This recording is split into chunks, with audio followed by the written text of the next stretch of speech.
Hi, kindergarten friends. I hope that you have been enjoying all of Miss Millerick's science lessons lately.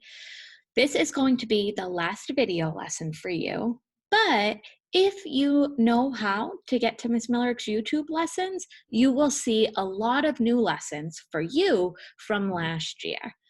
Some of them are about planting, some of them are about doing yoga, some of them are about other science topics that we study in kindergarten, like the sun and the way that the sun heats up the earth and its surfaces.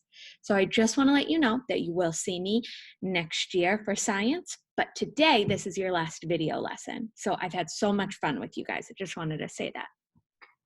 What we're going to do today is we are going to continue talking about predicting forces. And here are those two words, predicting forces. And you might be like, oh no, Miss Millerick, what is a prediction again? It's such a big word, right? Well, a prediction is a good guess. And if you didn't get a chance to write that down last week, then I want you to pause the video now and go ahead and do that. You have this paper that says, what is a prediction? And there are lines on it. So you can write that. A prediction is a good guess.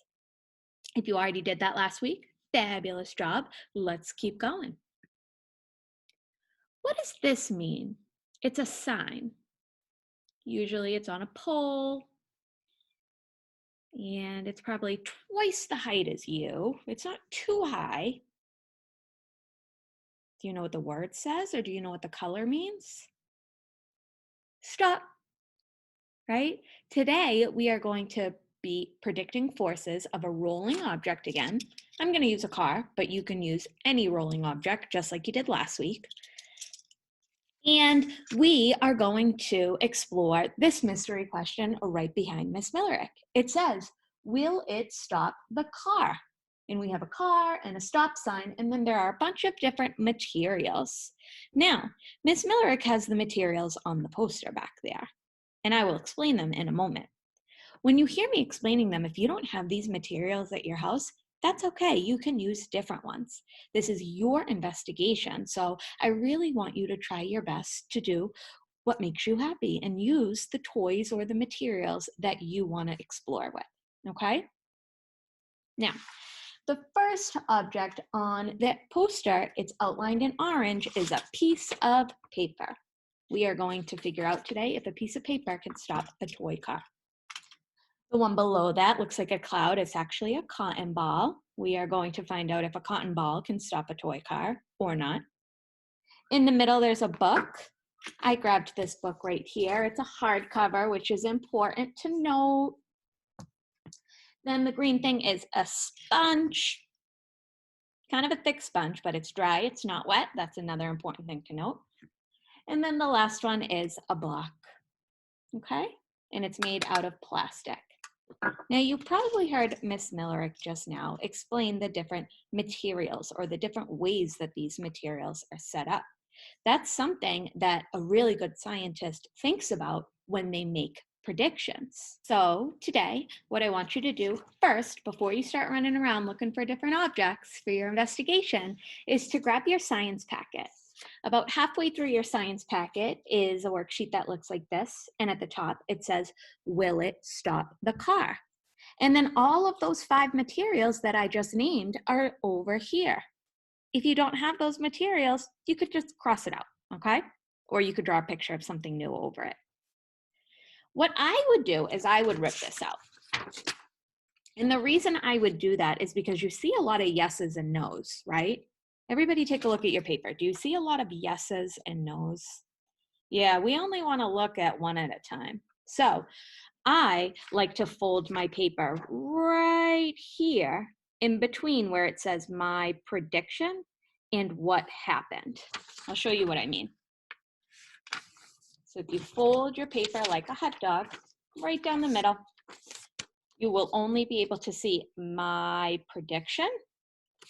And then on the other side, it says what happened. Just like last week, you're going to make your predictions first, and then you test it out. So don't worry about if your predictions are wrong. Don't worry about if you're not sure. That's the fun part about making predictions in science and in school in general, is that even if you're right or wrong, you still end up having fun and learning something. So I'm going to give you an example. The first one, folded paper. Here's my folded paper that I showed you earlier. Do I think that this could stop a toy car from rolling? I'm going to take my writing utensil and I'm going to circle no. I don't think that it will stop the car. Then what I do is I set up my station. There's my ramp. It's on an incline, so the toy car will roll down. And what I'm going to do is I'm going to take that first object, the first thing we're testing out, a folded piece of paper, and I'm going to put it at the end of the ramp. I like to give a couple of inches just so the toy car can get off of the ramp. And then you'll take the car or whatever rolling object you use, and you'll count 3, 2, 1.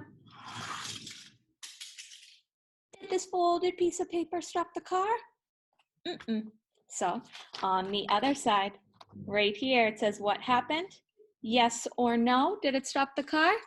We are going to circle no. And then you'll do the same thing for all the other objects or whatever objects you choose. Okay?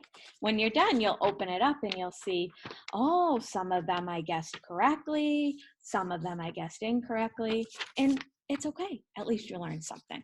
Hope that you have fun with this investigation. By now, you guys are super scientists and you could do this all on your own.